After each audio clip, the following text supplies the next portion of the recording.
దేవాతి దేవుని ఘనమైన నామములో చేరి వచ్చిన మీ అందరికీ వందనాలు, స్తోత్రాలు. మరి Telugu pastor fellowship, prayer fellowship Kuwait గౌరవ అధ్యక్షులు టి జోసఫ్ రెడ్డి గారికి హృదయపూర్వకంగా మనసారా నిండు వందనాలు వారికి చెల్లిస్తూ ఉన్నాను. అలాగనే గౌరవ అధ్యక్షులు మరి జేమ్స్ విలియం గారికి, ఏలియా గారికి, శ్యామ్ గారికి, మరి డానియల్ రాజు గారికి, మోజస్ గారికి, అందరికీ, ఇంకా వారే కాదు ప్రియులరా దైవజనులందరికీ హృదయపూర్వకంగా నా తలలో ఉంచి మీకు అందరికీ నమస్కరిస్తూ ఉన్నాను. ప్రభు మిమ్మల్ని అందరినీ దీవించునుగాక. మరి మీ పరిచర్యలను దేవుడు ఆశీర్వదించునుగాక. ఆమేన్. మరి సేవకుల కూటంలో నేను మీకు వాక్యం చెప్పడానికి ఎంత మాత్రము సరి అయిన వాడిని కాదు అని నేను భావిస్తూ ఉన్నాను. ఎందుకంటే నాకంటే పెద్దలు, అనుభవజ్ఞులు, ఎన్నో సంవత్సరాల నుంచి ప్రభు సేవలో ఉన్న మీ అందరికంటే చాలా చిన్నవాడిని నేను వయసులో కూడా. మరి అయ్యగారు ప్రేమించి చక్కటి అవకాశాన్ని మరి జోసఫ్ రెడ్డి అయ్య గారు కలగచేశారు కనుక వారికి నా హృదయపూర్వకమైన వందనాలు. మరొకసారి కృతజ్ఞతలు వారికి నేను చెల్లిస్తూ ఉన్నాను. ప్రియులారా, మరి దైవజనులందరిని బట్టి నేను బాగా సంతోషపడేది ఏంటంటే, ఈ కువైట్లో వచ్చిన రోజు నుంచి దైవజనులందరూ ఒక ఐక్యత కలిగి, ఏక మనస్సు కలిగి, ఏక భావం కలిగి పనిచేస్తూ ఉన్నారు. ఇది నేను మన భారతదేశంలో నేను చూడలేదు ఎక్కడ. ఎందుకంటే అక్కడ ఎవరికి వాళ్ళే, ఎవరి సొంత పనులు వాళ్ళే అన్నట్టుగా, ఎవరి ప్రయత్నాలు వారు అన్నట్టుగా ఉంటున్నారు. కానీ ఇక్కడ అలా లేదు. అందరూ ఐక్యత కలిగి ఉన్నారు కనుక మరి దేశంలో, అన్ని దేశంలో చక్కటి పరిచర్య మీరందరి ద్వారా దేవుడు జరిగిస్తూ ఉన్నారు. మీ అందరిని బట్టి ప్రియులారా దేవుడు చూసి ఎంతగానో సంతోషిస్తూ ఉన్నారు. నేనైతే వచ్చిన రోజు నుంచి అందరి కొరకు, ప్రియులారా అందరి కొరకు నేను చాలా సంతోషపడి దేవుని స్తుతిస్తూ ఉన్నాను. మీ కొరకు నేను ప్రార్థన చేస్తూ ఉన్నాను. మరి ఈ సమయాన్ని నాకు ఇచ్చారు కనుక కొన్ని విషయాలు ఎక్కువగా నేను చెప్పాలని కూడా ఆశపడట్లేదు, కానీ కొన్ని విషయాలు మీకు తెలియచేస్తాను. బైబిల్లో మనం ఎబ్రీ పుస్తకం 5వ అధ్యాయం 4వ వచనంలో నేను కొంచెం స్పీడ్గా చెప్తే కనుక మీరు నోట్ చేసుకోండి. దైవజనులు, సహదాసులు కొంచెం నోట్ చేసుకోండి, తర్వాత వీలుగా ఉన్నట్టు చదువుకోవచ్చు. మరియు చదవండి. ఎవడును ఈ ఘనత తనకు తానే వహించుకొనడు గాని అహరోను పిలువబడినట్లుగా దేవుని చేత పిలువబడిన వాడై ఈ ఘనత పొందును. ఆమేన్. అహరోను పిలువబడినట్లుగా పిలువబడిన వాడై ఈ ఘనత పొందుతారు. ఏ ఘనత అంటే దైవ సేవ అనే ఘనత, లేదా యాజకత్వం అనే ఘనత. అహరోను పిలువబడినట్లుగా పిలుపు అనేది ఈ పరిచర్యలో చాలా ప్రాముఖ్యమయ్యింది. ప్రియులారా, ఈ రోజున చాలామంది పిలుపు లేకుండా దేవుని పరిచర్య చేస్తున్నారు. దేవుడు తన సేవకి అహరోను పిలువబడినట్లుగా మనమందరం కూడా పిలువబడిన వారుగా ఉండాలి. మోషే గారితో దేవుడు మాట్లాడుతున్నప్పుడు మోషే అన్నారు, అయ్యా నేను వెళ్ళలేనయ్యా, వాళ్ళని తీసుకురాలేను అంటే, అప్పుడు ఏమన్నారంటే దేవుడు, నీ అన్నయ్య అయినా అహరోను ఉన్నాడు కదా, అతన్ని నేను పిలిచాను, అతన్ని నీకు తోడుగా ఇస్తూ ఉన్నాను అని అహరోనుని మోషే గారికి నోరుగా అప్పగించాడు. అంటే అహరోను మోషే గారు ఎక్కడికి వెళ్ళినా మోషే చెప్తూ ఉంటారు, అహరోను ఏం చెయ్యాలి, ఆ కార్యములన్నీ కూడా చెయ్యాలి. మొట్టమొదటి యాజకత్వం అహరోనుకి ఇవ్వబడింది. మొట్టమొదటి యాజక ధర్మం లేదా యాజక ప్రియులారా రూల్స్ అండ్ రెగ్యులేషన్స్ అహరోను వంశానికి లేదా లేవి వంశానికి ఇవ్వబడింది. ఆ ఊరికినే ఇవ్వలేదు, దేవుడు పిలిచాడంటండి. తన పని కొరకు పిలిచాడంట. ఈరోజు ఈ పనిలో మనం ఖచ్చితంగా మనల్ని ఎవరు పనికి పెట్టుకున్నారో ఆయన మనల్ని పిలవాలి. పిలిచినప్పుడే ఆ సేవ ఘనమైన సేవగా, మహిమగల సేవగా మారుతుంది. ఈ సేవ మనం ఇక్కడ ఈ ఆత్మలని, మన దగ్గరకు వచ్చిన ఆత్మలని మనం ఏం చేస్తున్నామంటే ప్రభు రాజ్యానికి మనం సిద్ధపరచాలంటే దేవుడు ఆ పిలుపులో ఉన్న కొన్ని ప్రత్యేకతల్ని, పిలిచినప్పుడు మన జీవితాల్లో ఏమేమి ఉండాలి అనే కొన్ని విషయాల్ని మనం చాలా జాగ్రత్తగా మనం చూసుకోవాలి. చూస్తే ప్రియులారా, మార్కు సువార్త 3వ అధ్యాయం 13-14 వచనాల్లో యేసయ్య అహరోనుని ఎలాగైతే తండ్రి అయిన దేవుడు పిలిచారో, యేసయ్య కూడా తనకిష్టమైన వారిని పిలుచుకున్నాడంట. అందరినీ పిలవలేదండి, తనకి ఇష్టమైన వారిని మాత్రమే పిలుస్తున్నాడు. అంటే మనం పిలువబడ్డాము అంటే మనం ఏ లెక్కలో ఉన్నామంటే దేవునికి ఇష్టమైన లెక్కలో లేదా ఇష్టమైన జాబితాలో ఉన్నాము. 12 గోత్రాలు వాళ్ళు ఉన్నారు, యాకోబు సంతానం. కానీ ఒక్క లేవి గోత్రాన్ని ఎందుకు ఏర్పాటు చేసుకున్నాడంటే, వారు ఆ యొక్క అరణ్యంలో వచ్చినప్పుడు ప్రజలందరూ కలిసి ఆ ఎద్దును చేసుకుని ఎద్దుకి ఆ యొక్క పండుగ చేస్తూ ఉంటారు. అప్పుడు దేవుడు చెప్తారు, ఈ పండుగ చేసుకున్న వాళ్ళందరినీ నేను నాశనం చేయబోతున్నాను.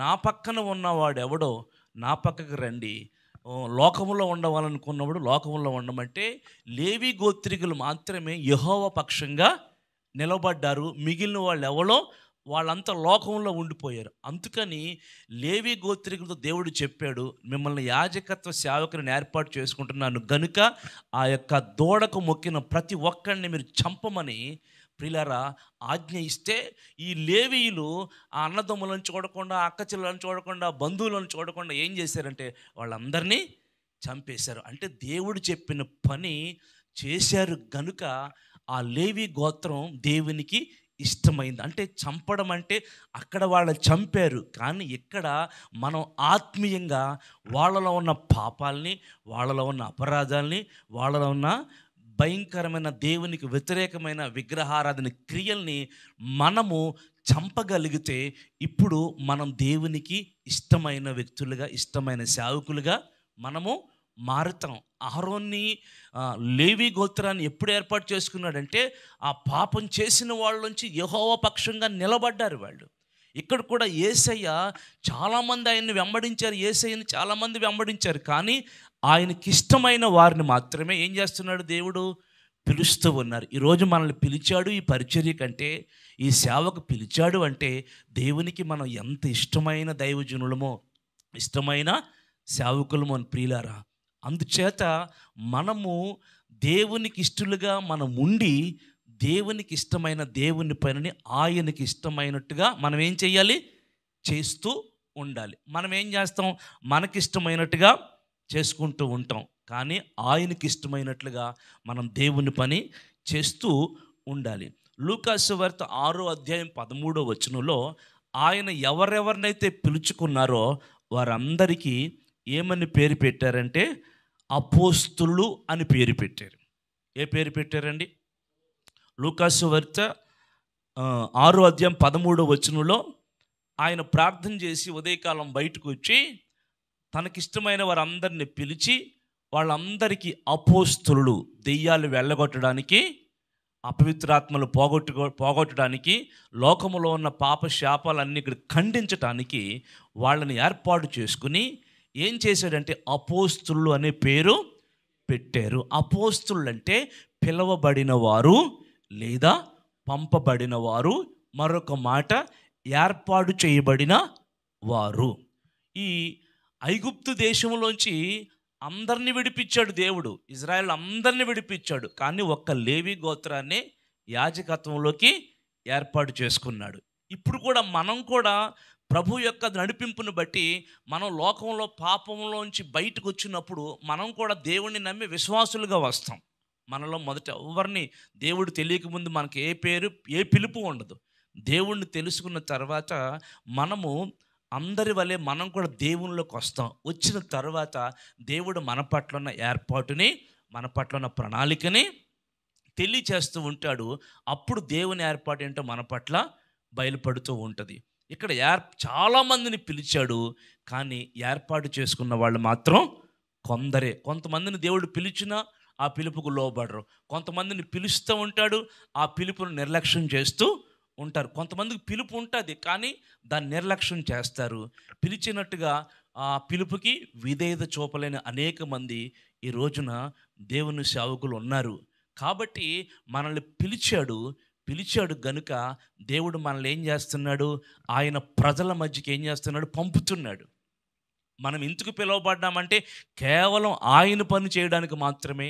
ఆయన సన్నిధిలో యాజకత్వం ధర్మం జరిగించి ఆయన ప్రజల్ని పరిశుద్ధపరచడానికి, పాపముల నుంచి విడిపించడానికి, లోకంలోంచి ప్రత్యేకించడానికి మనల్ని వారి నిమిత్తమే మనల్ని పిలిచాడు. అంతేగాని మనం గనులని పిలవలేదు, మనం గొప్పవారని పిలవలేదు. మనకంటే గొప్ప ఈ లోకంలో ఎంతోమంది ఉన్నారు. కానీ ఏ యోగ్యత లేని మనల్ని ప్రియులారా జ్ఞానుల్ని సిగ్గుపరచడానికి అజ్ఞానుల్ని ఎన్నుకున్నట్టుగా మనకి ఏం తెలియదు. అయినా సరే దేవుడు మనల్ని ఈ పరిచర్యలోకి ఏం చేశాడు? పిలుచుకొని ఉన్నాడు. అందుకే ఆ పిలువబడిన వారందరినీ ప్రియులారా అపోస్తులు, తనకిష్టమైన వారిని పిలుచుకుని అపోస్తులని పేరు పెట్టుకున్నాడు. యోహాను సువార్త 13వ అధ్యాయము 16వ వచనంలో, యోహాను సువార్త 13వ అధ్యాయం 16వ వచనంలో ఏమని రాయబడి ఉందంటే,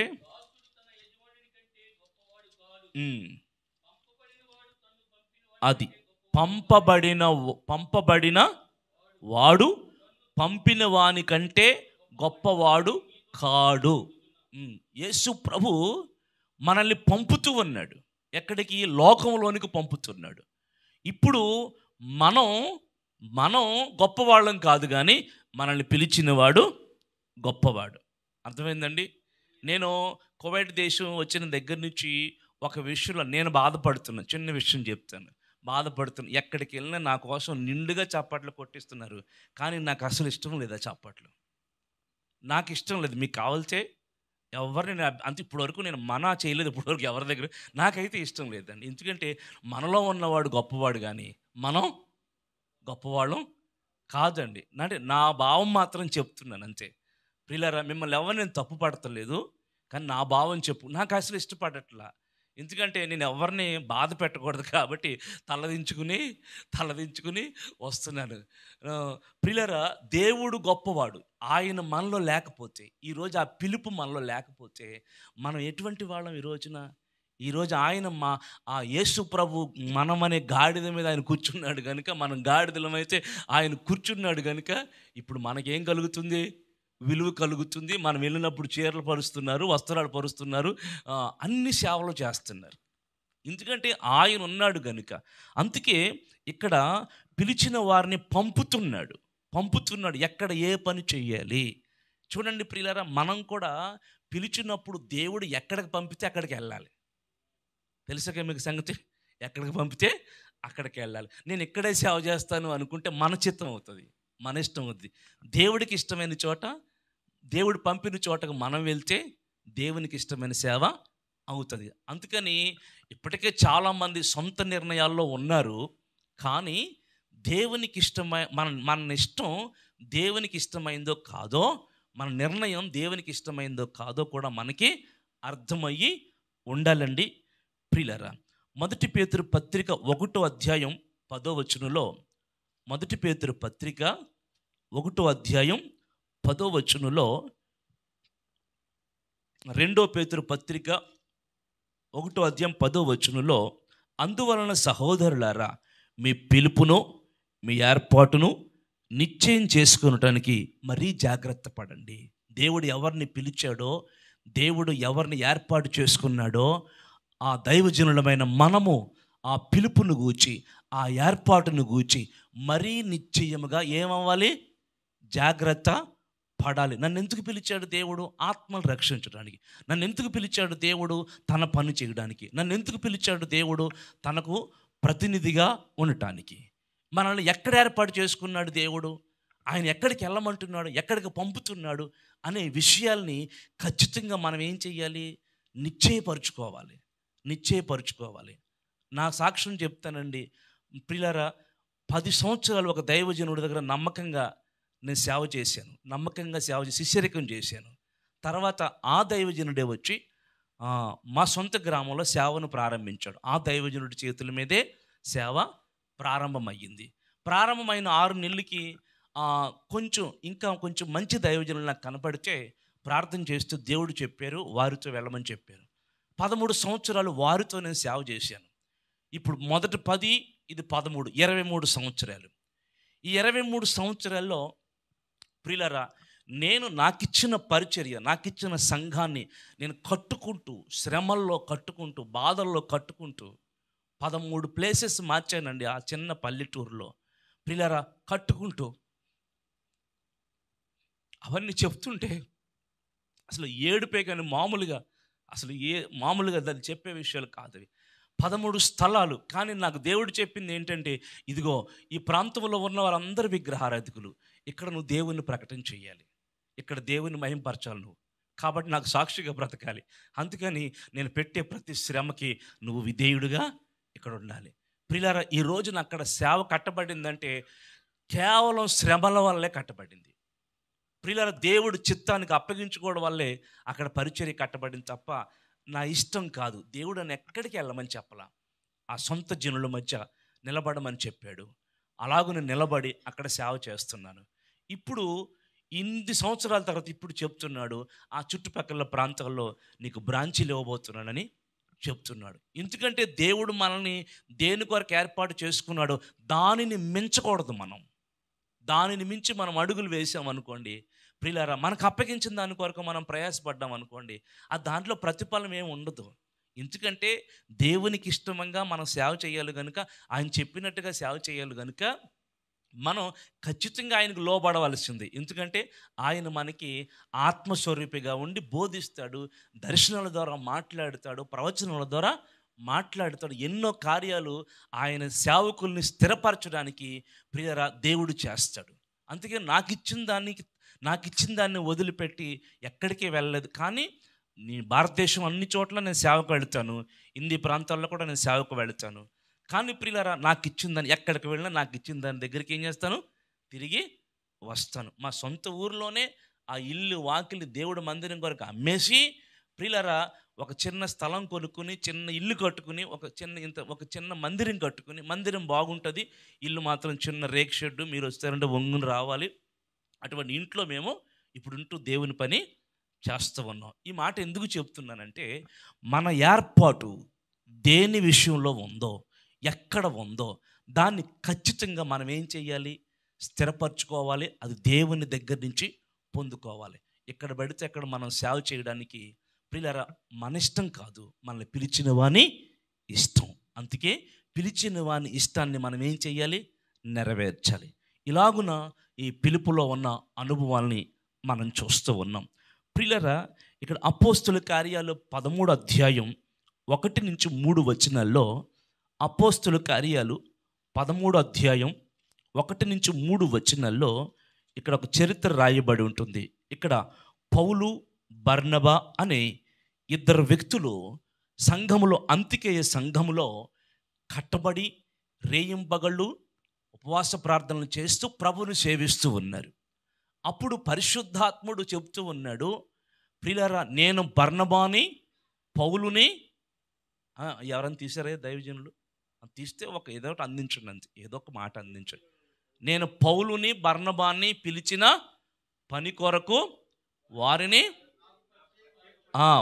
ప్రత్యేకపరచమని, నాకు ప్రత్యేకపరచమని వారితో చెప్పాను. అప్పుడు వారు ఉపవాసం ఉండి ప్రార్థన చేసి వారి మీద చేతులుంచి పంపారు. ఇక్కడ చూస్తున్నారా, యేసు ప్రభు ఎలా పంపారో తర్వాత వచ్చే తరం వారు. ఇప్పుడు పౌలు కాలంలో యేసు ప్రభు లేరు, కానీ అంతికేయలో సంఘం ఉంది, అక్కడ దైవజనులు ఉన్నారు, అక్కడ సేవకులు ఉన్నారు. ఈ మారు మనసు పొందిన పౌలు గారు పిలుపుని అరణ్యం దమస్కు మార్గంలో పిలుపును పొందుకున్న పౌలు, అలాగనే బర్నబా ఇద్దరు ఈ సంఘములో దైవజనుల దగ్గర ఉండి ప్రభుని సేవిస్తూ ఏం చేస్తున్నారంటే ఉపవాస ప్రార్థనలు చేస్తూ ఉన్నారు. అప్పుడు దేవుడు పరిశుద్ధాత్ముడు చెప్తున్నారు, నేను పౌలుని బర్నబాన్ని పిలిచిన పని కొరకు వారిని ఏం చేయాలి, ప్రత్యేకించండి అని చెప్తూ ఉన్నారు. ఈ రోజున ఈ వాక్యాన్ని క్రమం అనేది ఉంది.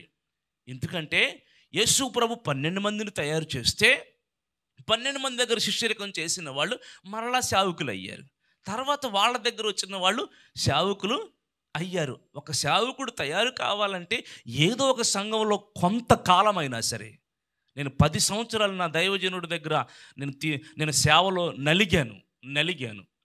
10 సంవత్సరాలు అయిన తర్వాత అప్పుడు నా దైవజనుడే వచ్చి నన్ను అభిషేకించి, నా దైవజనుడే వచ్చి నేను ఎక్కడ సేవ ప్రారంభించాలో చెప్పి అక్కడ ఆయన సేవని స్టార్ట్ చేశారు. చూడండి, క్రమం అనేది మనం ప్రియులారా ఇప్పుడు ఒకవేళ మనకు తెలియకపోవచ్చు, కానీ మనం నెక్స్ట్ మన తరం వారికి మనం ఏం చేయాలి, క్రమం నేర్పించాలి. ఎందుకంటే మీ దగ్గర నమ్మకంగా ఉండి పరిచర్యలు పిలుపు కలిగి అన్ని విషయాలు అప్పగించుకున్న వాళ్ళకి దేవుడు ఒకవేళ వాళ్ళని సేవకులుగా అభిషేకించి పంపమంటేనే పంపాలి తప్ప, అర్థమైందండి, డబ్బుల కోసం, వింటున్నారండి, డబ్బుల కోసం, ఏదో పదవుల కోసం, ఏదో గిఫ్ట్ల కోసం చేయకూడదు. ఎందుకంటే పిలుపు దేవుడిది. ఈ రోజున చాలామంది ఏమవుతున్నారు, అక్కడ 5,000 పట్టుకెళ్ళి పాస్టర్ సర్టిఫికేట్ తెచ్చుకుంటున్నారు, అక్కడ 3,000 పట్టుకెళ్ళి రెవరెండ్ సర్టిఫికేట్ తెచ్చుకుంటున్నారండి. ఎందుకండి ఇది క్రమం? మనకు దైవ క్రమం అర్థమవుతే ఆ క్రమంగానే మనం సేవలోనికి వస్తాం. ఇప్పుడు ఏ తండ్రి ఆస్తి కొడుకు రావాలంటే ఎన్ని సంవత్సరాలు పడుతుంది చెప్పండి ఒకసారి? ఎన్ని సంవత్సరాలు పడుతుంది? కనీసం ఈ కొడుకు ఓ పెళ్లి చేసుకునో కనీసం భార్యను పోషించుకునే స్థితికి వచ్చినప్పుడు తండ్రి ఏం చేస్తాడు, ఆస్తిని నీ బ్రతుకు నువ్వు బ్రతకమంటే, లేకపోతే తండ్రి చనిపోయేంతవరకైనా ఎదురు చూడాలి. ప్రియులారా, కానీ మనం ఇక్కడ సేవకులమైన కొత్త తరం ఏం చేస్తుందో తెలుసండి, ఏ అనుభవం లేదు, 4 వాక్యాలు నేర్చుకుంటున్నారు, 4 పాటలు నేర్చుకుంటున్నారు. ఈ మధ్యలో కొయిర్ టీం లీడర్స్ అందరూ పాస్టర్లు అయిపోతున్నారు. అంటే పిలుపుని మనం ఎంతవరకు క్రమంగా ఉందో ఒకసారి మనం నేర్చుకుందాం అంతే. నేను ఎవరిని తప్పు పట్టను, మీరు అందరూ నా సహోదరులు, నా అన్నదమ్ములు. ప్రియులరా, ఏమవుతుందంటే క్రమం ఇప్పుడు దేవుడు చెప్తున్నాడు, వారు ఉన్నారుగా, వారు ఏర్పాటు చేసుకున్నారు, నేను ఏర్పాటు చేసుకున్నాను కనుక వారిని నేను పిలిచిన పని కొరకు నువ్వేం చెయ్యాలి, పంపమని దేవుడు మాట్లాడితే అప్పుడు ఏం చేశారు, వారిని ప్రత్యేకపరచమని చెప్తే అప్పుడు ప్రియులారా ఉపవాసం ఉండి ప్రార్థన చేసి వారి మీద చేతులుంచి వారిని పంపారు. Praise the Lord. సేవా క్రమం అనేది ఇదన్నమాట.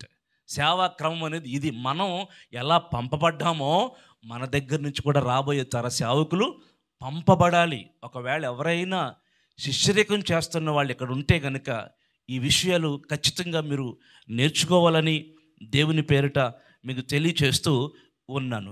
ఇక్కడ 13వ అధ్యాయం 4వ వచనానికి వెళ్ళగలిగితే, కాబట్టి వీరు పరిశుద్ధాత్మ చేత పంపబడిన వారై సెలూయకు వచ్చారు. ఎక్కడ అండి? పరిశుద్ధాత్మ చేత పంపబడిన వారై, దేవుని చేత పంపబడిన వారై ప్రజల్లోకి, ఫీల్డ్ వర్క్లోకి వెళ్ళారు వాళ్ళు. దేవుని చేతే మనం పంపబడాలి, దేవుని చేతే పంపబడాలి ప్రియులారా. అప్పుడు ఆ సేవలో శాతాను శక్తులు ఎదురైనా, దురాత్మ శక్తులు ఎదురైనా, లోకశక్తులు ఎదురైనా, ఎన్ని శ్రమలైనా సరే దేవుని చేత పంపబడితే, ఎన్ని శ్రమలైనా సరే పంపినవాడు దేవుడు గనుక చేతులెత్తి ప్రార్థన చేయగలం. ప్రభువా, నువ్వు పంపావు, ఈ ఊరు వెళ్ళమన్నావు, ఇక్కడికి రమ్మన్నావు, ఇక్కడ పరిచర్య స్టార్ట్ చేయమన్నావు, వచ్చాను, ఈ శ్రమలేంటి నువ్వు తొలగిస్తావా? నువ్వు పంపావు కదా, నువ్వే తొలగించని దేవుని దగ్గర ధైర్యంగా మనము ప్రార్థన చేసే హక్కు ఉంటుంది. ఒకవేళ మనకిష్టం వచ్చినట్టు మనం వెళితే కనుక ప్రియులారా ఏమవుతుందంటే అది వర్ధిల్లదని, అది దేవుని చిత్తం కాదని ప్రేమతో, ప్రియులారా ప్రేమతో నేనేం చేస్తున్నానంటే మీకు తెలియచేస్తూ ఉన్నాను.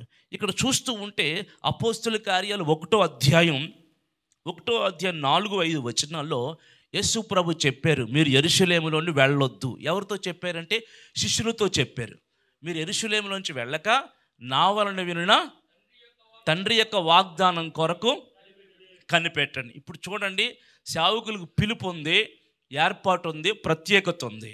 ఇప్పుడు దేవుని చేత పంపబడుతున్నాం. పంపబడేటప్పుడు ఆత్మ కలిగిన వారమై, ఆత్మ నింపుదల కలిగిన వారమై. ఇప్పుడు తైలము పొయ్యాలి. ఏం పొయ్యాలండి? తైలము పొయ్యాలి. సమూయేలు సమూయేలు సౌలుని ఎలాగ అభిషేకించారో చూడండి ఒకసారి. మొదటి సమూయేలు పుస్తకం 10వ అధ్యాయం, మొదటి సమూయేలు పుస్తకం 10వ అధ్యాయం 1వ వచనం. అప్పుడు సమూయేలు తైలం బుడ్డిని పట్టుకుని సౌలు తల మీద తైలం పోసి అతన్ని ముద్దు పట్టుకుని, యెహోవా నిన్ను అభిషేకించి తన స్వాస్థ్యం మీద అధిపతిగా నియమించున్నాడని చెప్పారు. స్తోత్రం చెప్పండి. ఇప్పుడు దేవుడు చెప్పారు, నాకు సౌలును అభిషేకించు రాజుగా అని. సరే, ఆ అభిషేక ప్రక్రియ తైలం పోసి సమూయేలు గారు ఏం చేస్తున్నారంటే సౌలు మీద తైలం పోసి అభిషేకించారు. అభిషేకించిన తర్వాత కొంచెం గైడెన్స్ ఇచ్చారు. తర్వాత ప్రియులారా, 5వ వచనానికి వెళ్ళగలిగితే, నీవు ఇలాగున పోవచ్చు, ఫిలిష్తీయుల దండు కాపు వాళ్ళుండు దేవుని కొండకు చేరతావు. అచ్చట ఊరి దగ్గరికి రాగానే స్వరమండము, తంబుర, సితార వాయించు వారు వెనక ఉన్నత స్థలము నుండి దిగివచ్చు ప్రవక్తల సమూహము నీకు కనబడుతుంది. వారు ప్రకటన చేస్తూ వస్తారు, యెహోవా ఆత్మ నీ మీదకి బలముగా దిగివచ్చును. నీవు వారితో ప్రకటన చేస్తుండగా క్రొత్త మనసు వస్తుంది. దేవుడు నీకు తోడుగా ఉండును. ఈ సూచనలన్నీ నీకు సంభవించిన తర్వాత నీకేది మంచిదో అది చెయ్యి. ప్రియులారా, మనం పిలుచుకున్న పిలుపు ఉంది, ప్రత్యేకత ఉంది, మనల్ని పంపారు. కానీ వీటితో పాటు దేవుని అభిషేకం కూడా ఖచ్చితంగా దేవుని సేవకులమైన మనకి కావాలి. దేవుని సేవకులకు కావాలి. సౌలును పంపిన విధానం చూడండి. తైలం పోసి అభిషేకించిన తర్వాత ఏమి గైడెన్స్ ఇస్తున్నాడంటే, నీవు ఫిలిష్తీయుల దండు కాపు దేవుని కొండకి వెళ్ళాలి. దేవుని కొండకి వెళితే అక్కడ ఆల్రెడీ ప్రవక్తలు ఉన్నారు. నువ్వు వెళ్ళి వాళ్ళతో కలవగానే వాళ్ళ మీద అభిషేకం నీ మీదకి వస్తుంది, బలంగా దిగి వస్తుంది. వాళ్ళతో కలుసుకున్నప్పుడే వస్తుంది. నా ప్రియులారా, మనం కూడా దైవజనులమైన మనం కూడా ఆత్మ కలిగిన దైవజనుల్ని గుర్తించాలి. ఆత్మ కలిగిన దైవజనులతో సహవాసం మనం చేసుకోవాలి. ఇక్కడ ఎందుకంటే నేను జోసెఫ్ అయ్య గారు మొదట సంఘానికి వెళ్ళినప్పుడు నేను చాలా తృప్తి పడ్డాను. మిమ్మల్ని ఎవరిని తగ్గించాలని నేను అనుకోవట్లేదు, ఆయన హెచ్చించాలని మాత్రం నేను అనుకోవట్లేదు. చాలా తృప్తి పడ్డాను. ఎందుకంటే ఆ సంఘంలో అడుగు పెట్టగానే పరిశుద్ధాత్ముడు బలంగా నన్ను తాకాడండి. ఆరాధనలో కావచ్చు, ప్రియులారా, నడిపింపులో కావచ్చు, ప్రార్థనలో కావచ్చు, ఒక అభిషేకం కొరకు ప్రాకులాడుతూ, ప్రియులారా, దేవుని దగ్గర కనిపెడుతూ, ఆత్మ నింపుదల కొరకు ఎదురు చూస్తూ, ఆత్మతో నింపబడి ఆరాధన చేస్తూ ఉన్నారు. నిజమండి, నేను చాలా సంతోషపడ్డాను. ప్రియులారా, ఎందుచేతనంటే ఆత్మ అనేది మన మీద ఉండాలి, మన సంఘం మీద కూడా ఉండాలి. నా మాటలు కాదండి, బైబిల్లో ఉన్న మాటలే మీకు చెప్తున్నానండి. సౌలుని పరిశుద్ధాత్ముడు అభిషేకించాడు, సమూయేలు తైలంతో అభిషేకించాడు, తర్వాత ఆత్మ కూడా దిగి వచ్చింది. యేసు ప్రభు వాళ్ళని పంపినప్పుడు 12 మందిని ఇద్దరిద్దరుగా పంపాడు. కానీ అప్పుడు వాళ్ళ మీద ఆత్మ లేదు. ఎప్పుడైతే ఆయన వెళ్ళిపోతున్నాడో, మీరు యెరూషలేము మందిరం నుంచి వెళ్ళి నా వలన విన్న వాగ్దానం కొరకు కనిపెట్టండి. ఆత్మ పొందుకునేంత వరకు ఎవరు యెరూషలేమును వదలొద్దు. మీరు చూడండి, పెంతెకోస్తు పండుగ వచ్చినప్పుడు అందరి మీద ఆత్మ దిగింది. అప్పుడు ఆత్మ పొందుకున్న తర్వాత అప్పుడు ఎవరికి వాళ్ళే స్ప్రెడ్ అయ్యారు. దేవుడు ఎవరిని, పరిశుద్ధాత్ముడు ఏ పక్కకు పంపిస్తే ఆ పక్కకి పంపించబడ్డారు. అలాగున ఆ రోజు అభిషేకంలో పంపబడిన ప్రవక్తే తోమ మన భారతదేశానికి సేవ చేయడానికి వచ్చారు. ఆ రోజు పొందిన అభిషేకమే ప్రియులారా వారి మీద మనల్ని భారతదేశాన్ని పంపడానికి అవకాశం అనేది ఏర్పడింది. అందుకే మనం ఖచ్చితంగా ఆత్మ చేత పంపబడాలి. మన మీద ఖచ్చితంగా దేవుని ఆత్మ ఉండాలని మీకు తెలియచేస్తున్నాను. ఇక నేను మరొక విషయాన్ని, అహరోను దేవుడు పిలిచినప్పుడు నిర్గమాకాండం 28వ అధ్యాయం 9వ వచనం, నిర్గమాకాండం 28వ అధ్యాయం 2వ వచనం, నిర్గమాకాండం 28వ అధ్యాయం 2వ వచనంలో అతనికి అలంకారము ఘనత కలుగునట్లు అహరోనుకు నోట్ చేసుకోండి, ప్రతిష్ఠిత వస్త్రములు కుట్టాలి. ఈ రోజున దేవుని సేవకి ప్రియులారా ప్రతిష్ఠ వస్త్రాలు ఉండాలి. ప్రతిష్ఠ వస్త్రాలు ఉండాలి. స్కూల్కి వెళితే యూనిఫామ్ ఉందా లేదా? మన డ్యూటీ ఆఫీస్కి వెళ్తే ఆఫీసు రూల్స్ ప్రకారంగా యూనిఫామ్ ఉందా లేదా? ఉంది, అన్ని చోట్ల ఉంది. కానీ దేవుని సేవకులమైన మనమే దేవుని సన్నిధిలో ఒక యూనిఫామ్గా ఉండకుండా సేవ చేసేటప్పుడు రకరకాల వస్త్రాలు మనం వేసుకుంటున్నాం. కానీ దేవుడు చెప్పింది ప్రతిష్ఠ వస్త్రం. మీకు ఏదో ఒకటి, నేను ఇదన్నీ చెప్పను, ఏదో ఒకటి ఒక వస్త్రాన్ని సిద్ధపాటు చేసుకుని ప్రతిష్ఠించుకోండి. ఈ వస్త్రం తొడుగుతాను సేవ చేసినంతసేపు. ఆమెన్. ఈ వస్త్రం తొడుగుతాను. అర్థమైందండి? 13 సంవత్సరాలు అయిందండి తెల్లటి వస్త్రాలు ధరిస్తాను ప్రభు అని. ఏ రోజు ఈ తెల్లటి వస్త్రాలనే ఉంటాం. ఎప్పుడైనా ఒకవేళ ఏ ప్రయాణం చేసినప్పుడు కింద ఏదైనా మామూలు ప్యాంట్ ఏమైనా వేసుకుంటానేమో, కానీ పైన మాత్రం తెలుపే ఉంటుంది. ఇప్పుడు వరకు ప్రియులారా ఈ తెల్లటి వస్త్రాలు లేకుండా నేను వేదిక ఎక్కడ కూడా ఎక్కలేదు. ఈ వస్త్రాలు చూడగానే ప్రియులారా చూసిన వాళ్ళు, అయ్యా నమస్కారం అయ్యా అంటే అన్ని జనులు కూడా వస్త్రాలను చూసి వీళ్ళు దేవుని సేవకులని గణపరుస్తూ ఉన్నారు. అనుభవాలను పొందుకుంటున్నాం. దేవుడు సేవక ప్రతిష్ఠ వస్త్రాలు ఉన్నాయి, కానీ దాన్ని మనం గమనించట్లేదు. మత్తయి సువార్త 10వ అధ్యాయం 9వ వచనంలో, మత్తయి సువార్త 10వ అధ్యాయం 9వ వచనంలో, మీ సంచులలో బంగారంనైనను వెండినైనను రాగినైనను ప్రయాణం కొరకు జాలినైనను 2 అంగీలనైనను చెప్పులనైనా పట్టుకెళ్ళకండి. 2 అంగీలైనా మీరు పట్టుకెళ్ళొద్దు. యేసు ప్రభు తన శిష్యుల్ని పంపేటప్పుడు ఏం చెప్తున్నారో తెలుసండి? 2 అంగీలైనా మీరు పట్టుకెళ్ళొద్దు అంటే ఒకే అంగీ పట్టుకెళ్ళండి. మీరు ఎక్కడ సేవకి వెళ్తే అక్కడ ప్రేరేపించబడి వాళ్ళు ఇస్తారు. అర్థమైంది? ఇప్పుడు యేసు ప్రభు పంపిన శిష్యులకున్న వస్త్రం ఏంటంటే అంగీ. అహరోనుకి కుట్టింది కూడా పైనుంచి కిందకి పైనుంచి కిందకు ఉండే వస్త్రం. యేసు ప్రభు కూడా అదే అంగీని వేసుకున్నారు. ఆ అంగీ కోసం వాళ్ళు ఏం చేశారు? చీట్లు వేసుకున్నారు. పౌలు కూడా ప్రియులారా ఆ అంగీని ధరించాడు. పౌలు కూడా తిమోతి పత్రికలో 2 తిమోతి పత్రిక 4:12లో ఏమంటాడో తెలుసా? నేను అక్కడ వదిలి వచ్చిన పుస్తకాన్ని అంగీని తీసుకురమ్మని అంటున్నాడు. ఈ రోజున సేవా వస్త్రం అనేది సేవకులుగా మనకు ఒక వస్త్రం, నేను బండ గుర్తుగా చెప్పాలంటే ఒక తెల్లటి వస్త్రం అని నేను చెప్పగలను. స్తోత్రం చెప్పండి. ఒక తెల్లటి వస్త్రం. దేవుని బలిపీఠం మీద నిలబడినంతసేపు మనము దేవుని సేవకులుగా గుర్తింపు పడాలంటే ఖచ్చితంగా యాజక వస్త్రం అనేది మనకి కావాలి. సమూయేలు చిన్నతనంలో తల్లి అంటే ఏం చేసి తెలుసా? వచ్చినప్పుడల్లా ఒక అంగీని కుట్టుకొచ్చి ఇచ్చేదండి సమూయేలుకి. యోసేపు కూడా తండ్రి విచిత్రపు నిలువుట అంగీని కుట్టించాడు అని వ్రాయబడి ఉందండి ప్రియులారా. ఇలాగున దేవుని సేవకి మనం ఒకటి పిలుపు, ప్రత్యేకత, ఏర్పాటు, అభిషేకం అంత మాత్రమే కాదు, వస్త్రం కూడా చాలా ముఖ్యం. సేవ చేసే వాళ్ళకి వస్త్రం చాలా ముఖ్యమండి. అందుకని మనకు అన్నీ ఉన్నాయి కనుక ఈ రోజు నుంచి మీకు ఈ వాక్యం ఇష్టమైతే చక్కటి తెల్లటి వస్త్రాలు ధరించి ప్రభు సేవ మనం చేయుదము గాక. ఆమేన్. ఇక్కడ చూడండి, వేరే బట్టలు వేసుకోకూడదంటే వేసుకోవచ్చు. ఇక్కడ చూడండి, యెహెజ్కేలు పుస్తకంలో 44:19లో, యెహెజ్కేలు పుస్తకం 44:19లో ప్రతిష్ఠ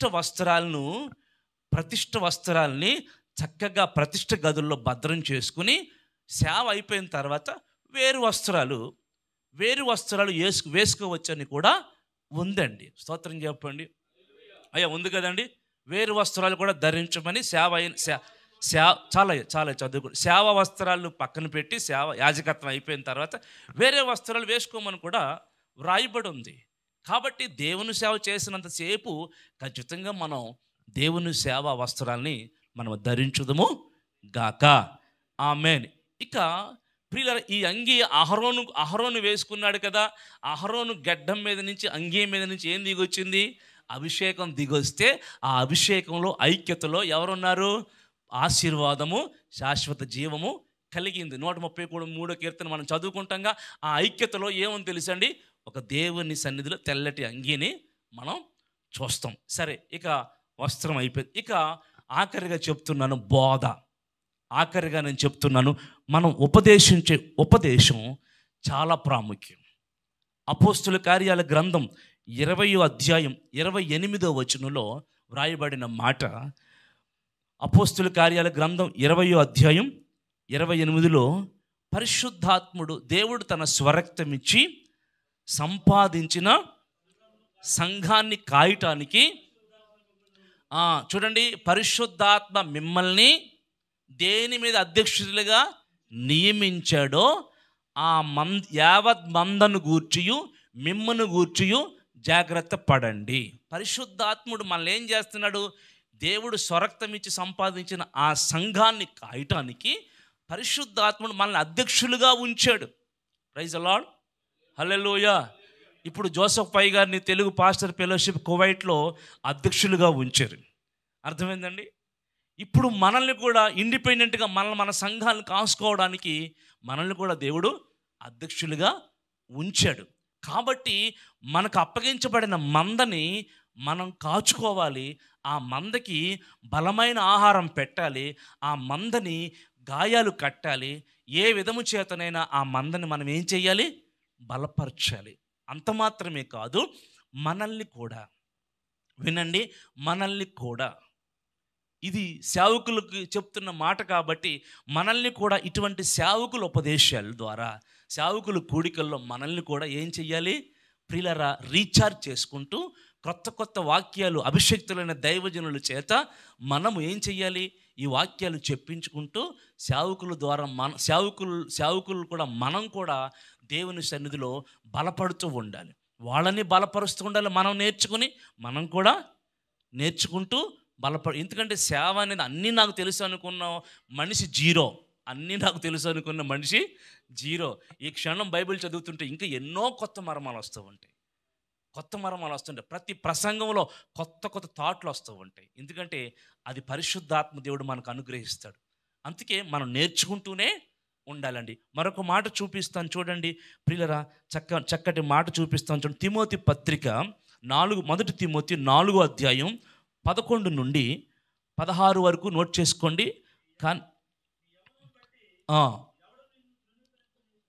సరే, అంత కాదు కానండి, చిన్న నిన్ను గూర్చి నీ బోధన గూర్చి అనే మాట చదవండి. మీరు మాత్రం మిగిలిన వచనం నోట్. నిన్ను గూర్చియు నీ బోధన గూర్చియు జాగ్రత్త పడుము ఉందండి. 16వ వచనం, ఆఖరి వచనం.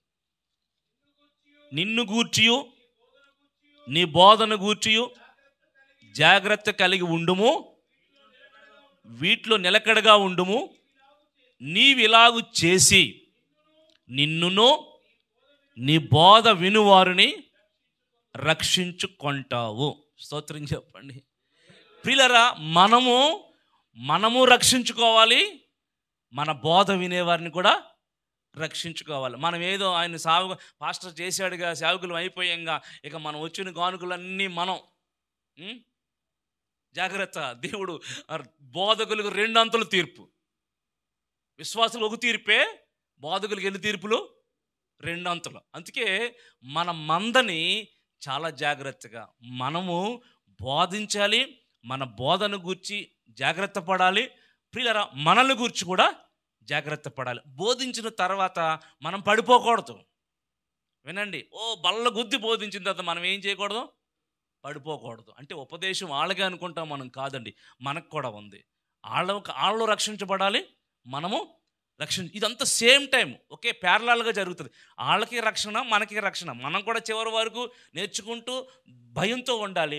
వాళ్ళకి నేర్పిస్తూ చివరి వరకు భయంతో నేర్పిస్తూ ఉంటే అప్పుడు వాళ్ళు రక్షించబడతారు, మనం కూడా రక్షించబడతాం. అంతేగాని ఒకరోజు మనం అయిపోయాం అనుకోవడానికి ప్రియుల ఏమాత్రం కూడా అవకాశము లేదు. మరి ఇలాగున ఎన్నో దేవుని వాక్యాలు ఉన్నాయి. ఒక వాక్యం మట్టికి మీకు చూపించి నాకు ఇచ్చిన సమయం అయింది కనుక ముగిస్తాను. కొలస్సీ పత్రిక ఒకటో అధ్యాయం 28వ వచనం. కొలస్సీ పత్రిక 1వ అధ్యాయం 28వ వచనం చదవండి. ప్రతి మనుష్యుని క్రీస్తునందు సంపూర్ణునిగా చేసి ఆయన ఎదుట నిలబెట్టాలని సమస్త విధములైన జ్ఞానంతో మేము క్రీస్తుని ప్రకటించుచు, ప్రతి మనిషికి బుద్ధి చెప్పుచు, ప్రతి మనుషునికి బోధించుచు ఆయన్ను ప్రకటిస్తున్నాము. ఇక్కడ ప్రతి మనిషి ఏమవ్వాలో తెలుసా? మనకు అప్పగించబడిన ప్రతి మనిషి, ప్రతి విశ్వాసి సంపూర్ణతలోకి రావాలి, పరిపూర్ణత రావాలి. మారు మనసు పొందగానే, బాప్తిసం పొందగానే జీవితం అయిపోలే, వారు సంపూర్ణులు అవ్వాలి. ఎందుకంటే పరిపూర్ణులుగా మారాలి కనుక మనము వారిని పరిపూర్ణులుగా మార్చి ఎక్కడ నిలబెట్టాలి? దేవుని ఎదుట మన పని అది. అందుకే పిలిచాడు దేవుడు, ఆయన ఎదుట నిలబెట్టడానికి సంఘాన్ని మనల్ని పిలిచాడు. మనం ఏం చేయాలంటే మనం ప్రతి మనిషికి బోధించాలి, బుద్ధి చెప్పాలి. మరి ముఖ్యంగా ప్రియరా, సంఘాల్లో పాపం అనేది విచ్చలవిడితనం అయిపోయింది. ఈ రోజుల్లో విచ్చలవిడితనం అయిపోయింది. ఇందాక దైవజనుడు అంటూ ఒక ఆయన నన్ను డ్రైవింగ్ చేస్తూ నన్ను దింపడానికి వెళ్ళాడు. అప్పుడు ఆయన అంటున్నాడు, అయ్యా మీరు ఎక్కడ చూసిన పాపం, ఏ వాక్యం తీసిన పాపం పాపం అని చెప్తున్నారు, కానీ మందిరంలో ఉన్నంతసేపు వింటారయ్యా, బయటికి వెళ్ళాక మళ్ళీ వాళ్ళు మామూలేనయ్యా అంటున్నారు. నేనేమన్నాను తెలుసా? అయ్యా మందిరంలో ఉన్నంతసేపు విన్నారని, బయటికి వెళ్ళాక వాళ్ళు పడిపోయారని దాని గురించి చెప్పడం మానేస్తే వాళ్ళు ఇంకా భ్రష్టులు అయిపోతారు, వాళ్ళు ఇంకా పాపంలో పడిపోతారు. మనం గద్దిస్తూ ఉంటే, బుద్ధి చెబుతూ ఉంటే ఈరోజు ఒకరు మారొచ్చు, రేపు ఒకరు మారొచ్చు. కనీసం వాళ్ళ బ్రతుకు దినముల్లో ఈ బోధ కువైట్లో జోసఫ్ అయ్య గారు చెప్పారు, శ్యామయ్య గారు చెప్పారు, డానియల్ రాజు గారు చెప్పారని ఈ బోధ జీవిత దినాల్లో ఏదో ఒక రోజు వాళ్ళకు గుర్తొచ్చి ఆ రోజైనా వాళ్ళు మారు మనసు పొంది పాపాలన్నీ వదిలిపెట్టి దేవుని కొరకు మారుతారు. ఇక్కడ బోధ ఇక్కడితోటే కాదు ప్రియులారా, ఈ బోధ మనం చెప్పిన బోధ వాళ్ళు మన దేశం అంతా తీసుకెళ్తారు. స్తోత్రం చెప్పండి, హల్లెలూయా. అందుకని ఏ విధము చేతనైనా వాళ్ళని సంపూర్ణులు పరచాలంతే మన భక్తి అది.